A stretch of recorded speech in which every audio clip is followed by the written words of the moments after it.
घर अरमान, उम्मीदों और सपनों का बना होता है। तभी तो हम घर बनाते हैं, जिंदगियां बनाते हैं। अक्षय, बाथरूम कब धोगे? आज संडे है ना।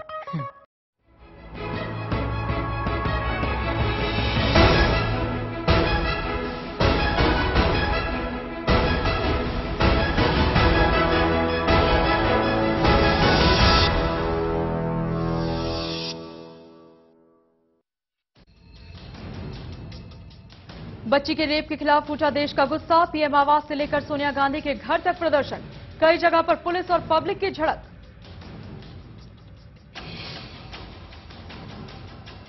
कड़कड़डूमा कोर्ट में रेप के आरोपी मनोज की हुई पेशी। कोर्ट ने मनोज को 14 दिन की न्यायिक हिरासत पर भेजा।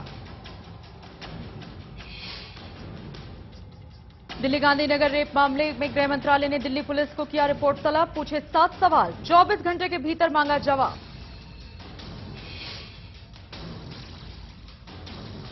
दिल्ली रेप पीड़ित बच्ची की हालत में सुधार। खतरे से बाहर बच्ची, दवाओं का अच्छा असर। 2 हफ्ते और अस्पताल में रहेगी मासूम।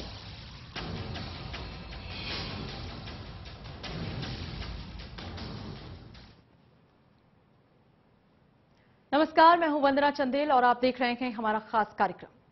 दिल्ली में 5 साल की मासूम बच्ची से रेप के बाद अब बेटियों को इंसाफ दिलाने के लिए लगातार विरोध प्रदर्शन जारी है। सोनिया गांधी के आवास से लेकर पीएम आवास के बाहर लोगों का हुजूम दिखा। प्रदर्शनकारियों ने पुलिस मुख्यालय के बाहर भी जमकर प्रदर्शन किया। लोगों ने अपनी नाराजगी जाहिर की और सीधे तौर पर यही कहने की कोशिश की कि वर्तमान हालातों के लिए सरकार जिम्मेदार है, प्रशासन जिम्मेदार है, पुलिस जिम्मेदार है और जिम्मेदार है समाज में मौजूद वो तमाम लोग जो इस तरह के अपराधों को बढ़ावा देने का काम कर रहे हैं, जो ऐसा होने के बावजूद खामोश हैं। लोगों की नाराजगी इस बात को लेकर भी है कि इतना सब कुछ हो जाने के बाद अब तक दिल्ली पुलिस खामोश है, शीला सरकार खामोश है। केंद्र सरकार के मंत्री इस पर दुख तो जता रखे हैं, लेकिन कार्रवाई देने का कोई आश्वासन उन्होंने नहीं दिया। ऐसे हालातों में लोग अब मजबूर हैं और आज ये मजबूरी सड़क पर गुस्से के रूप में उतरी।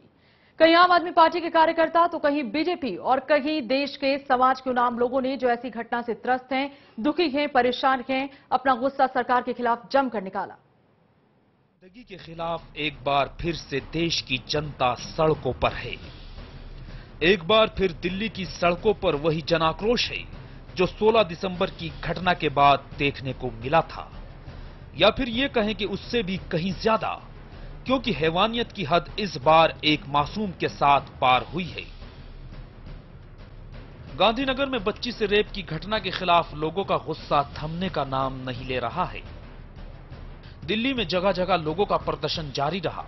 तीसरे दिन पीएम आवास, 10 जनपद, पुलिस मुख्यालय, एम्स के बाहर गुस्साए लोगों ने जोरदार प्रदर्शन किया। साथ ही दिल्ली पुलिस, शीला सरकार, सोनिया गांधी के खिलाफ हाय हाय के नारे भी लगाए। सभी की जुबान पर बस एक ही सवाल था कि देश की बेटियों के साथ दरिंदगी पर दरिंदगी होती जा रही है, लेकिन हमारी रक्षक ये पुलिस, ये सरकार आखिर क्या कर रही है। बीजेपी महिला मोर्चा की कार्यकर्ताओं ने सोनिया गांधी के घर के बाहर धावा बोला। पुलिस जितना इन्हें रोकने की कोशिश कर रही थी, उनका प्रदर्शन उतना ही तेज होता जा रहा था। इस दौरान पुलिस ने कई महिला प्रदर्शनकारियों को हिरासत में भी लिया। बावजूद इसके गुस्सा बढ़ता ही जा रहा था। वहीं आम आदमी पार्टी के कार्यकर्ताओं ने पीएम आवास के पास प्रदर्शन किया और जबरदस्त हंगामा मचाया। इस दौरान पुलिस और प्रदर्शनकारियों में झड़प भी हो गई। इसी के चलते दिल्ली की सीएम शीला दीक्षित, गृह मंत्री सुशील कुमार शिंदे के घर की सुरक्षा और कड़ी कर दी गई है। बहरहाल प्रदर्शन का ये दौर अपने किसी अंजाम पर पहुंचेगा या फिर इस बार भी यूं ही बिना किसी नतीजे के खत्म हो जाएगा, ये देखने वाली बात होगी। News desk, channel 1 news.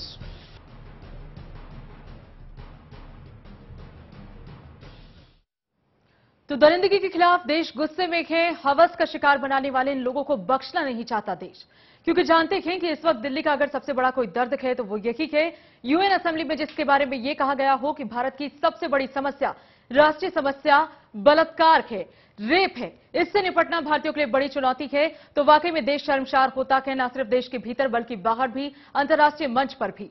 और दिल्ली के गांधीनगर में 5 साल की मासूम बच्ची के साथ जो कुछ हुआ, उसके बाद देश को मजबूर कर दिया है एक बार फिर से ये सोचने पर कि ये सिलसिला कब थमेगा, कब मासूम बच्चियों के साथ इस तरीके की बर्बरता रुकेगी, कब ऐसे जिम्मेदार लोगों को सजा मिलेगी, कब पुलिस, कब सरकार, कब प्रशासन और समाज ऐसे लोगों के लिए एक मिसाल कायम करेगा? कब उन्हें वो सजा मिलेगी जिसके वो सबसे बड़े हकदार हैं? इसी पर ज्यादा बातचीत और फिलहाल देश और दिल्ली का हाल जानने के लिए हमारे साथ हमारे संवाददाता जुड़ रहे हैं। आदिल खान हमारे साथ जुड़ रहे हैं। लगातार सुबह से हमें कवरेज अपनी दिखा रहे हैं आदिल, और उन्होंने हमें दिखाया कि किस तरीके से समय समय पर लोगों का गुस्सा जो है वो काफी उग्र हुआ। साथ ही हमारे साथ आर के रावत हमारे संवाददाता जुड़ रहे हैं, जो लगातार पिछले कुछ दिनों से एम्स के बाहर मौजूद हैं। गुड़िया एम्स में एडमिट है, उसकी तबीयत कैसी है, डॉक्टर्स क्या कह रहे हैं, वो तमाम चीजें आर के रावत समय समय पर हमारे व्यूअर्स के लिए हमें अपडेट कर रहे हैं और बता रहे हैं कि क्या हालात, कैसे हालात और फिलहाल कितनी सुरक्षित है हमारी गुड़िया, जिसको लेकर लगातार देश के लोग चिंता में हैं, परेशान हैं और वो चाहते हैं कि बहुत जल्द से जल्द वो स्वस्थ होकर वापस घर आ जाए। आर के रावत, सबसे पहले मैं आपसे ही पूछना चाहूंगी, आप एम्स के बाहर मौजूद हैं, डॉक्टर्स लगातार ट्रीटमेंट देने की कोशिश कर रहे हैं गुड़िया को। उसकी हालत पहले कहा जा रहा था क्रिटिकल है, फिर कहा गया खतरे से बाहर है, लेकिन पुख्ता तौर पर डॉक्टर्स ने कुछ नहीं कहा। फिलहाल क्या कंडीशन है, गुड़िया की तबीयत कैसी है? क्योंकि पूरा देश शायद बस यही एक सवाल है जो बार बार दोहरा रहा है कि बच्ची किसी भी तरीके से ठीक हो जाए।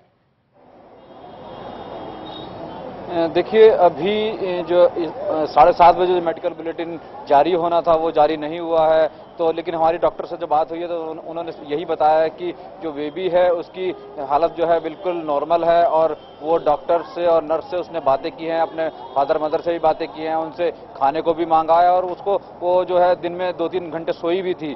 तो उसके जो हालत जो उसकी अब देखते हुए कोई ज़्यादा खतरे वाली बात नहीं है, बस थोड़ा सा उसको फीवर जो है जो ऊपर नीचे थोड़ा सा हो रहा है, और जो उसका इन्फेक्शन भी अभी कम नहीं हुआ है। तो ये बस थोड़ी सी चिंता वाली बात है, और अभी उसकी सारी जो हालत है इस समय उसकी, और वो बिल्कुल ठीक है, वाइटल पैरामीटर सारे ठीक हैं, तो उसका हीमोग्लोबिन ठीक है, बीपी सब ठीक चल रहा है। इसके अलावा और जो मेडिसिन जो है रिस्पॉन्ड कर रही है, एंटीबायोटिक्स दी जा रही हैं वो रिस्पॉन्ड हो रही हैं, तो लगभग ठीक है, उसकी कोई बहुत ज़्यादा दिक्कत वाली परेशानी वाली बात नहीं है। और खुशी की बात यही है कि उसके मेडिसिन रिस्पॉन्ड जो कर रही हैं उससे उसको लगातार जो है वो अच्छी कंडीशन में होती जा रही है। जी आर के रावत, लेकिन आपने कहा कि जो मेडिकल बुलेटिन इस वक्त जारी होना था शाम को, जिसकी टाइमिंग ऑलरेडी फिक्स थी, वो नहीं हुआ है। इससे पहले निर्भया वाले केस में हमने देखा था कि कई बार जब क्रिटिकल कंडीशन होती थी तो डॉक्टर्स बाहर आकर बातचीत नहीं करते थे या इन्फॉर्मेशन नहीं देते थे। कहीं कुछ ऐसा तो नहीं है? नहीं, ऐसा कुछ नहीं है। जो हमारी बात हुई है डॉक्टर डी.के. शर्मा से, तो उन्होंने बताया कि हमने उनसे पूछा कि आखिर मेडिकल बुलेटिन आप क्यों जारी नहीं कर रहे, तो उन्होंने बताया कि अगर कुछ इंप्रूवमेंट होता या कुछ और कुछ बात होती तो हम मेडिकल बुलेटिन जारी करते। जो सुबह का जो मेडिकल बुलेटिन था सेम वही है, तो उसको जारी करने का कोई बात नहीं है। सिर्फ इतना ही है कि बच्ची की कंडीशन बिल्कुल स्टेबल है, वो उसके वाइटल पैरामीटर्स जो है बिल्कुल स्टेबल है, कॉन्शियस है, अलर्ट है, तो उससे उन्होंने ज़्यादा इस पर जो है नहीं कहा, और उन्होंने कहा कि बस वो बिल्कुल ठीक है, इसलिए बहुत ज़्यादा जो मेडिकल बुलेटिन जारी करने की उनको ज़्यादा उचित नहीं लगा, क्योंकि सुबह वाला मेडिकल बुलेटिन ही कोई समय जारी करना उनको ठीक नहीं लगा। बिल्कुल आर के रावत, और हम सभी के लिए ये एक राहत की खबर है कि कम से कम अब गुड़िया जो है वो स्टेबल है, रिस्पॉन्ड कर रही है और बहुत जल्द वो तंदुरुस्त हो, स्वस्थ हो, सामान्य हो, इसकी हम कामना भी करते हैं। आप हमारे साथ बने रहिए। आदिल खान हमारे संवाददाता लगातार हमें दिखा रहे हैं कि फिलहाल दिल्ली की सड़कों पर दर्द दिल्ली कैसे नजर आ रहे हैं। दर्द दिल्ली इस वक्त लोगों के दिल में है, वो परेशान हैं कि वो दिल्ली जो बहुत सुरक्षित थी, वो दिल्ली जिसे दिलदार कहते थे, वो दिल्ली जिसे दिलवालों का शहर कहते थे, अब वहां हवस के भूखे भेड़िए खुलेआम घूम रखे थे, और यही लोगों की नाराजगी की वजह है। आदिल, सुबह से लेकर अब तक कितना चेंज है? आक्रोश जो है लोगों का कुछ शांत हुआ, कुछ थमा, या जो सिलसिला है वो अभी भी जस का तस बदस्तूर जारी है?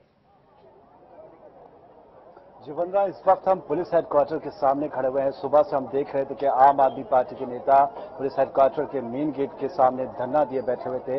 गोपाल राय जो उनके नेता हैं, आम आदमी पार्टी के नेता, उन्होंने ये कहा भी था कि आपको जो कुछ भी करना है वो बिल्कुल शांतिपूर्वक तरीके से करिए। अगर हमारे बीच कोई भी आदमी उत्पात करता है तो वो हमारे बीच का मेंबर नहीं है, हमारा कार्यकर्ता नहीं है, वो घुसपैठिया है, और ऐसे लोगों को पकड़कर हमारे सामने जरूर लाया जाए ताकि हम उनसे निपटें, क्योंकि वो ऐसे शख्स हमें बदनाम करते हैं। फिर उसके बाद आम आदमी पार्टी के नेता गोपाल राय के नेतृत्व में सारे लोग यहां से प्रधानमंत्री निवास की तरफ गए। हालांकि उन्हें रोका गया आईटीओ चौराहे पर, और उसके बाद आईटीओ चौराहे पर जब उन्हें रोका गया तो वो वापस गए और फिर लौट के आए। फिर उन्होंने कोशिश करी कि जो है बैरिकेडिंग को तोड़कर आगे जाया जाए, लेकिन पुलिस ने उन्हें जाने नहीं दिया।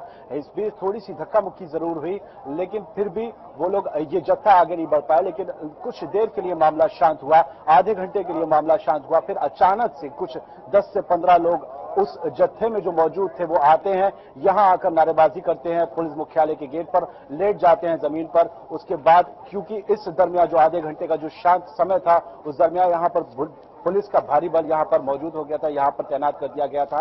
और उसके बाद जब वो लोग यहां पर आए, उन्होंने फिर से नारेबाजी करी और यहां पर लेटने लगे सड़क पर, तो पुलिस को बल प्रयोग करना पड़ा। उन्हें जबरदस्ती गाड़ियों में ले गए और जो पुरुष थे उनको ले जाकर एक जी आदिल, आप हमें बताएं कि क्या जो प्रदर्शनकारी थे आम आदमी पार्टी के, जो लगातार आपने कहा कि सुबह से ही यहां पर जमे हुए थे और हमने देखा किस तरीके से पुलिस जबरन उन्हें ले गई, वो हटने को तैयार नहीं थे पुलिस मुख्यालय के आगे से, क्या कुछ प्रदर्शनकारियों को हिरासत में भी लिया गया है? जी बेशक वंदना, उन्हें हिरासत में लिया गया, उन्हें यहां से उठाकर ले जाया गया है। यहां से अभी वो कहां ले जाया गया, क्या अभी भी वो गिरफ्तार हैं या उन्हें थोड़ी देर के बाद छोड़ दिया गया, ये बात समझ में नहीं आती। लेकिन हमारे पीछे ITO चौराहे पर हम आपको दिखा सकते हैं, वहां पर काफी दूर वहां पर जो है ITO चौराहा, ये पूरा रास्ता आपको बताना चाहता हूं बंद है, वाहन आवाजाही नहीं हो रही, पूरा रास्ता ब्लॉक है। सबसे व्यस्त स्क्वायर माना जाता है, सबसे व्यस्त चौराहा माना जाता है ITO का दिल्ली में, लेकिन उसके बावजूद पूरी आवाजाही पूरी तरीके से बंद है। IPL का मैच था, एक हुजूम निकला, IPL का मैच जब खत्म हुआ उसके बाद उन लोगों को भी काफी दिक्कतें आई। लेकिन यहाँ पर विभिन्न जो छात्र संगठन है, उनके जो नेता है और उनके जो मेंबर है, वो चौराहे पर ITO के मौजूद है, नारेबाजी कर रहे हैं दिल्ली सरकार के खिलाफ और पुलिस कमिश्नर ऑफ दिल्ली के खिलाफ और इस सिस्टम के खिलाफ। वो कह रहे हैं कि इस तरीके की तानाशाही नहीं चलेगी, हमें बदलाव चाहिए, हमें सुरक्षा चाहिए। और वो अपनी मांगों को लेकर, अपने प्रोटेस्ट को लेकर, अपने आंदोलन को लेकर वहां पर जो है जमे हुए हैं ITO चौराहे पर। बिल्कुल बिल्कुल आदिल, क्या ये लोग अभी भी वहां जमे हैं? क्या ITO पर अभी भी प्रदर्शनकारी हैं या आसपास का इलाका 10 जनपद सोनिया गांधी का जो आवास है, इंडिया गेट पे भी वो लोग पहुंच रहे थे, तो क्या अभी भी ये लोग वहीं पर मौजूद हैं? जी वंदना, मैं आपको बताना चाहता हूं कि विभिन्न छात्र संगठनों के जो नेता और जो उसके मेंबर है, जो छात्र हैं, वो मौजूद हैं अभी भी ITO चौराहे पर। हमारे पीछे वहां पर एक हुजूम है, बहुत ज्यादा तादाद में, सैकड़ों की तादाद में लोग अलग अलग टोलियों में आए हैं, अलग अलग संगठनों से लोग वहां पर मौजूद हैं, प्रोटेस्ट कर रहे हैं, नारेबाजी कर रहे हैं। उनके हाथ में ढोल नगाड़े भी हैं और वो अपने हर तरीके से, लड़कियां भी मौजूद हैं, लड़के भी मौजूद हैं, वो हर तरीके से जिस तरीके से जैसे भी वो स्लोगन दे सकते हैं, जैसे भी वो नारे लगा सकते हैं, उस तरीके से बिल्कुल बिल्कुल आदिल खान बने रहिए हमारे साथ। RK रावत फिलहाल एम्स के बाहर से हमारे साथ मौजूद हैं। RK रावत, आपने भी सुना हमारे जो सहयोगी हैं आदिल, वो बता रहे हैं कि अभी भी प्रदर्शनकारी वहां मौजूद हैं, हटना नहीं चाहते हैं, दिन हो रात हो। बहुत गर्मी थी दिन के वक्त में, अभी फिलहाल मौसम में राहत भी है, लेकिन उसके बावजूद वो लोग हटने को तैयार नहीं है। एम्स के बाहर भी आपने हमें बताया था दिन के वक्त में कि वहां भी प्रदर्शनकारी मौजूद थे, हटने को वो भी तैयार नहीं थे। तो क्या अभी भी ऐसा ही कुछ नजारा है एम्स के आगे, या लोग अब चले गए हैं, अब ऐसा कुछ नहीं है? नहीं, अभी लगभग 200 से 250 लोग अभी भी यहाँ मौजूद हैं। इन्होंने भी थोड़ी देर पहले कैंडल मार्च निकाला था।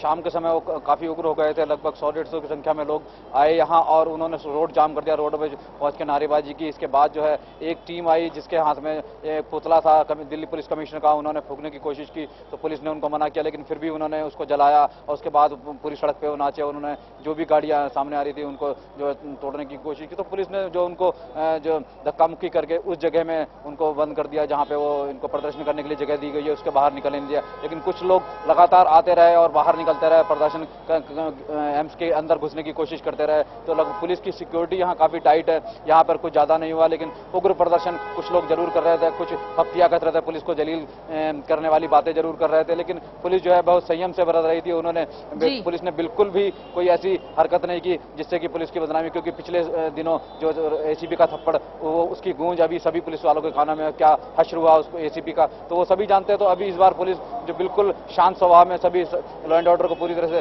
निपटा रही थी। इसके अलावा कुछ 1-2 टुकड़ियां जो थी जो काफी उपद्रव करने की कोशिश करी थी, पुलिस ने उनको हाथ जोड़ के मना के उनको अंदर शांत किया। तो उपद्रव थोड़ा बहुत जरूर हुआ है यहाँ बाहर निकल के भी शाम के समय जो है। बिल्कुल RK रावत, और जिस तरीके से आप बता रहे हैं कि ऐसा लग रहा है कि किसी भी कीमत पर लोगों की नाराजगी कम होने वाली नहीं है, तब तक तो कम से कम बिल्कुल नहीं, जब तक इस मामले में कोई स्ट्रिक्ट एक्शन नहीं लिया जाता, कोई रिएक्शन नहीं होता गवर्नमेंट की तरफ से पुलिस पर, पुलिस की लापरवाही को लेकर, उसके ढुलमुल रवैये को लेकर।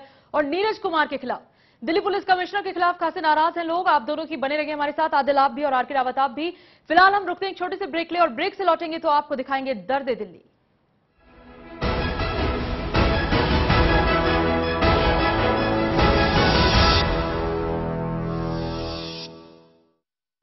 लाख तक अधिग्रहण की 1 एकड़ की राशि थी। किसानों के लिए धरती की ये कीमत जरा सी थी। भूपेंद्र सिंह हुड्डा ने इसे 72 लाख तक बढ़ा दिया। 33 साल तक दे रॉयल्टी, किसान शिखर पे चढ़ा दिया। 33 साल तक देकर रॉयल्टी, किसान शिखर पे चढ़ा दिया।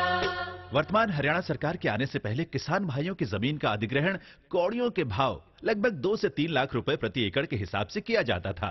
माननीय मुख्यमंत्री श्री भूपेंद्र सिंह हुड्डा ने पूरे प्रदेश में जमीनों के न्यूनतम फ्लोर रेट निर्धारित किए और प्रदेश में कुल 6 जोन बनाए गए, जिसके अनुसार प्रदेश के किसानों को भूमि अधिग्रहण के बदले 21,60,000 से लेकर 72 लाख रुपए तक प्रति एकड़ मुआवजे के रूप में मिल रहे हैं। इतना ही नहीं, किसानों को मुआवजे के साथ साथ 21,000 रुपए प्रति एकड़ हर साल 33 सालों तक रॉयल्टी भी मिलेगी, जिसमें 750 रुपए प्रति वर्ष की बढ़ोतरी भी होगी। और यदि किसान की भूमि का SEZ और टेक्नोलॉजी पार्क के लिए अधिग्रहण किया जाएगा तो रॉयल्टी की राशि 42,000 रुपए प्रति एकड़ 33 सालों तक मिलेगी, जिसमें 1,500 रुपए की प्रतिवर्ष बढ़ोतरी होगी। विकास की प्रक्रिया में किसानों को भागीदार बनाने के लिए अब हमने लैंड पूलिंग जैसी अनूठी स्कीम बनाई है। इस स्कीम में यह इंतजाम किया गया है कि जिस किसान की भूमि का अधिग्रहण होता है वह या तो मुआवजा ले सकता है या मुआवजे की एवज में विकसित भूमि ले सकता है। ऐसा घर आपने नहीं देखा होगा, संभाल के पोछा मारा अभी। आइए, वो भाई साहब ये देखिए हॉल, ये देखिए चिल्ड्रंस रूम, देखिए कितना बड़ा है। आपके बच्चे खेलते खेलते थक जाएंगे। हो गया, मजे ले लिए। आइए। और यह है बेडरूम, इसकी खिड़की से तारे दिखते हैं, तारे। आपको क्या लगा प्रॉपर्टी डीलर हुआ? अरे आपको अपना घर दिखा रहा था। Pearls infrastructure. हम जानते हैं कि घर अरमान, उम्मीदों और सपनों का बना होता है, तभी तो हम घर बनाते हैं, जिंदगियां बनाते हैं। अक्षय बाथरूम कब धोगे? आज संडे है ना।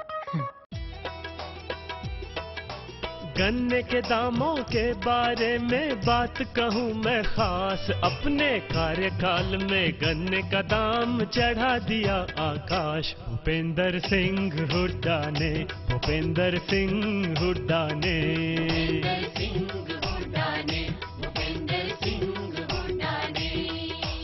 जहां पिछली सरकार ने 6 वर्षों के शासनकाल के दौरान गन्ने के दामों में केवल 22 रुपए प्रति क्विंटल की बढ़ोतरी की थी, वहीं हुड्डा सरकार ने अपने कार्यकाल के दौरान गन्ने के दामों में 159 रुपए की बढ़ोतरी कर इसे 276 रुपए प्रति क्विंटल तक पहुंचा दिया, जो देश में सर्वाधिक में से एक है। मुख्यमंत्री चौधरी भूपेंद्र सिंह हुड्डा ने चालू वित्त वर्ष में एक साथ 45 रुपए प्रति क्विंटल की वृद्धि की, जो देश में सर्वाधिक है।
जो था झूठ वो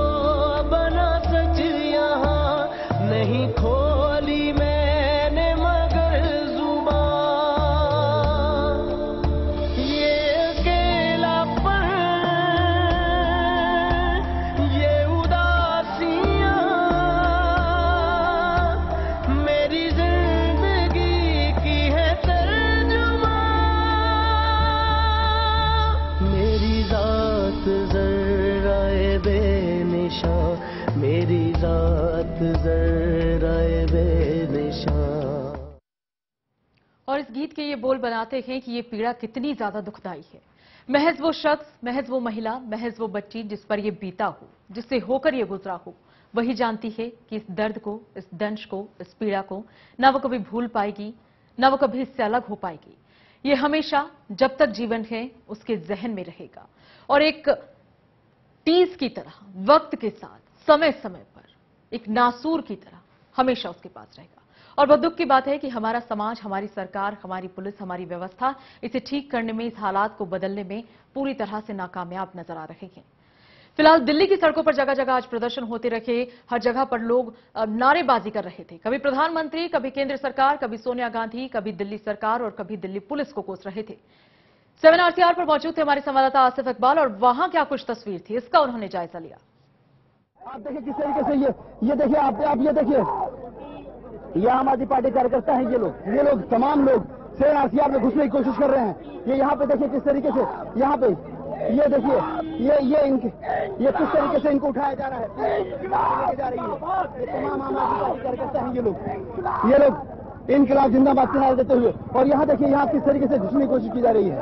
आप लोग ये देखिए, ये सभी वो लोग हैं जो लोग यहाँ पे आम आदमी पार्टी कार्यकर्ता हैं। यहाँ पे तमाम वो लोग हैं, आम आदमी पार्टी कार्यकर्ता हैं। ये सारे आम आदमी पार्टी कार्यकर्ता हैं। ये अंदर जाने की कोशिश कर रहे हैं। ये इसमें लड़कियां हैं। आप देखिए किस तरीके से इनको पुलिस यहाँ से हटाने की कोशिश कर रही है। और आप देखिए किस तरीके से यहाँ पे देखिए, यहाँ पे हो रहा है। यहाँ पे ये देखिए इस लड़की के साथ इस लड़की को उठाने की कोशिश की जा रही है, लेकिन ये यहाँ पे देखिए किस तरह से हंगामा मचा हुआ है। और ये लोग यहाँ पे ये देखिए इधर भी आपको हम दिखाए किस तरीके से इनको उठा के भेजने की आवाज की जा रही है। और यहाँ पे किस तरीके से इनको उठाया जा रहा है, यहाँ से उठा के हटाने की कोशिश की जा रही है। और मैं आपको बताऊं, देखिए आप किस तरीके से यहाँ पे 7 RCR के पास ये नजारा है। 7 RCR के पास ये तमाम लोग पहुंच चुके हैं और इन लोगों को हटाने की यहाँ कोशिश की जा रही है। यहाँ पे तमाम लोग ये कार्यकर्ता हैं। ये देखिए इनको उठा के ले जाया जा रहा है। आप क्या करने आई थी यहाँ पे? ये बोलने के ये बर्खास्त कीजिए, मैं अपने रेप का सुधार करूंगी ताकि मैं रेप को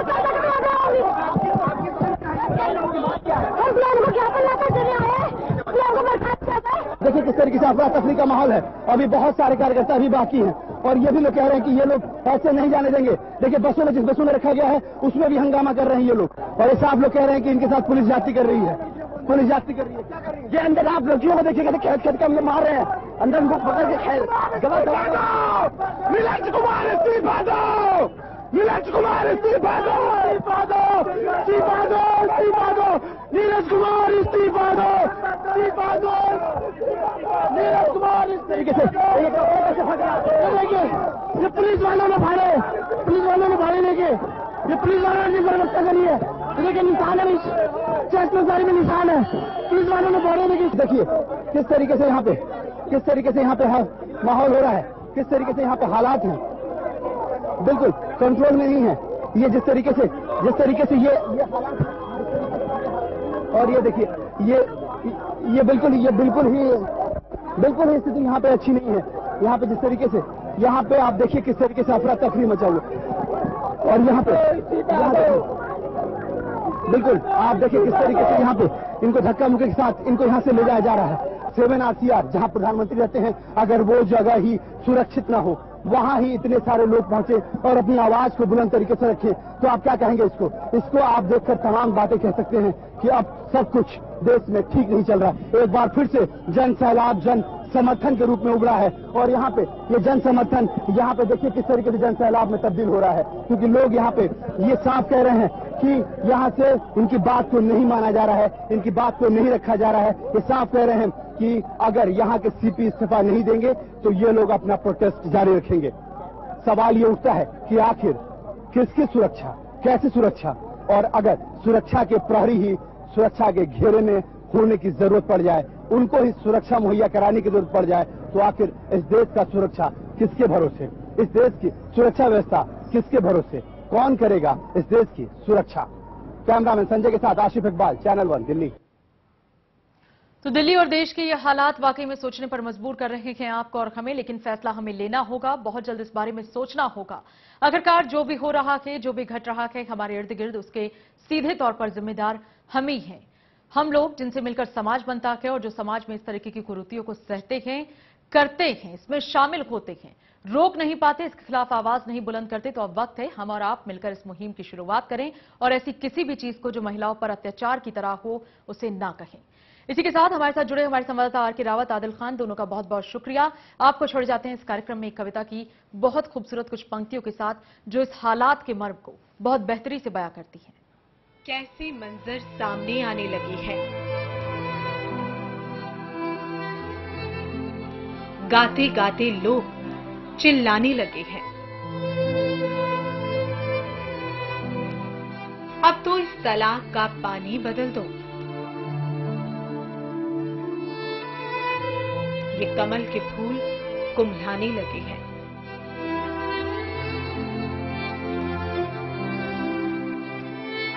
वो सलीबों के करीब आए तो हमको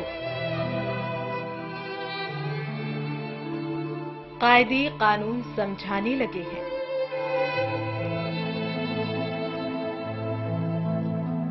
मछलियों में खलबली है, अब सफीने उस तरफ जाने से कतराने लगे हैं।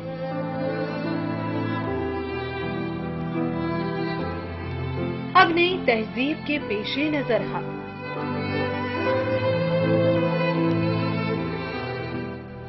आदमी को भूल कर खाने लगे हैं।